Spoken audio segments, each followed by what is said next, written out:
দীপাবলির বাজারে গিয়ে আমি এই মাটির প্রদীপগুলো 30টা নিয়েছি। এগুলো পার পিস 1.5 টাকা করে নিয়েছে। আর এই লাল প্রদীপগুলো আমি 3টে নিয়েছি, 3টেতে 20 টাকা। এটা আমার বেশ দেখতে ভালো লাগলো, তাই আমি এটা নিলাম। আর এই লাল ডিজাইন করা প্রদীপটা, এটা এক পিস 10 টাকা। এটা আমি একটাই নিয়েছি, 14 প্রদীপের দিন জ্বালাবো। আর এই ইলেকট্রিক মোমবাতিগুলো নিয়েছি। এগুলো দেখো কারেন্টের সাহায্যে জ্বলবে। এগুলো দুদিকে ডবল টেপ করা আছে, যেখানে বারান্দায় এগুলো বসিয়ে দিলে খুব সুন্দর দেখতে লাগবে আর অনেকক্ষণ জ্বলবে। নর্মাল মোমবাতি দিলে তো হাওয়া দিলে আবার জ্বলে না, আর খুব তাড়াতাড়ি নিভেও যায়। কিন্তু এটা কিন্তু গোটা সন্ধে জুড়েই জ্বলবে। আমি বারান্দায় দেবার জন্য নিয়েছি। আর দুটো চিড়ের মুরকির প্যাকেট নিয়েছি। চিড়ের মুরকি আমি এখনও অবধি বানাইনি কোনো দিন, কেমন হবে জানি না, তাই 2 প্যাকেট কিনে নিয়েছি।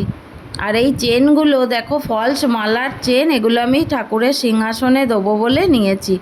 এগুলো দূর থেকে দেখলে একদম বোঝা যায় না আসল না নকল, আর দেখতেও বেশ ভালো লাগে সিংহাসনে দিলে। তাই আমার তো দুটো ঠাকুরের সিংহাসন, সেটা তো তোমরা অনেক ভিডিওতেই দেখেছো, সেই জন্য আমি দুটো চেন নিয়েছি। আর এইগুলো দুদিকে দেখো দরজাতেও দেয়া যাবে, দুদিকে হুকের ব্যবস্থা করা আছে। দেখো গোল দুটো রিংয়ের মতো করা আছে, দরজাতেও ঝুলিয়ে দেওয়া যাবে। এরপর আমি মাটির প্রদীপগুলো সব জলে ভিজিয়ে দেবো। জলে ভিজিয়ে রাখলে প্রায় 1-1.5 ঘন্টা মতো যদি আমরা এই মাটির প্রদীপগুলো জলে ভিজিয়ে রাখি, জলটা টেনে নেবে। তাহলে তেল দিয়ে যখন জ্বালবো প্রদীপগুলো অনেকক্ষণ জ্বলবে, তেলটা আর টানবে না কো।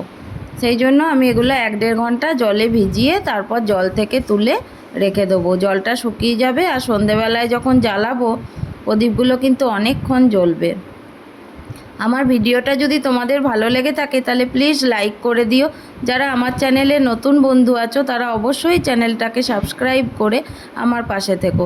আজকের মতো এইটুকুই। আবার তোমাদের সঙ্গে দেখা হবে নতুন কোনো ভিডিওতে, নতুন কিছু নিয়ে। বেল আইকনটা অবশ্যই ক্লিক করে দেবে, যাতে নতুন কোনো ভিডিও আসলে সবার প্রথম নোটিফিকেশান তোমাদের কাছে পৌঁছে যায়।